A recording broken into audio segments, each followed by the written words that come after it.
pati yan. Si nanay nagtitinda pero kulang pa rin ang benta niyan. Yung bigas, pataas ng pataas, habang ang sweldo parang laging kapos at salad.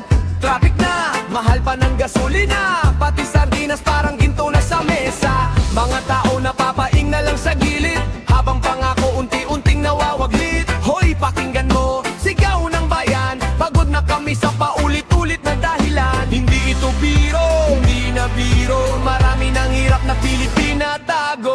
Bongbong, bumaba ka na, naghihirap na ang masa.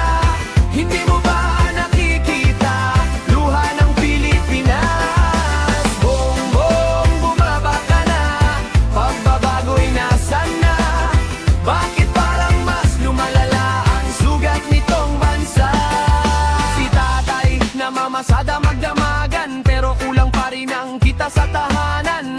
Estudyante nalulunod sa problema, pangarap nila tila ba nawawala. Maraming kabataan walang trabaho, yung iba napapariwara sa bisyo, habang sa TV puro ngiti at sayawan, pero sa lansangan puro iyakan.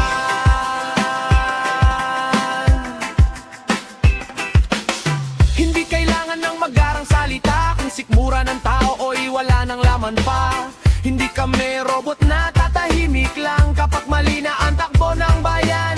Gising Pilipinas, wag nang matakot, kapag sama-sama walang kayang sumagot. Karapatan naming magsalita, lumaban, para sa kinabukasan ng sambayanan. Panahon na naman ng tag-ulan at baha, mga bahay nilulubog, hirap na ang masa. Nasaan na ang pondo para sa kalsada? Bakit hanggang ngayon lubog pa rin ang bansa? Flood control daw, milyon ang halaga, pero bawat bagyo pareho ang eksena. Yung tubig abot bubong sa eskinita, habang mga opisyal tahimik lang nakamasid pa. Sino bang tunay na dapat managot? Bakit yung inosente agad hinahabol? Humak may chismis, kulong agad ang tingin, pero yung kurakot malayang naglalasing. Kung sino pa ang matino't may malasakit, sila pa ang pinapahirapan ng paulit-ulit, habang ang taong bayan lalong naghihirap sa sistemang puno ng kasinungalingan at hirap. Kaya kami ngayon nananawagan, pakinggan mo ang sigaw ng sambayanan. Kung hindi mo kayang ituwid ang daan, panahon ng ibigay sa iba ang kapangyarihan. Kaya mahal kong kapwa Pilipino,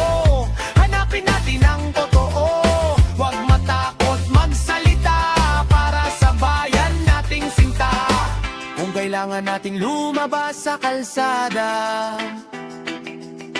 para marinig ang hinaing ng masa, hindi para manggulo o manira, kundi para itama ang maling sistema.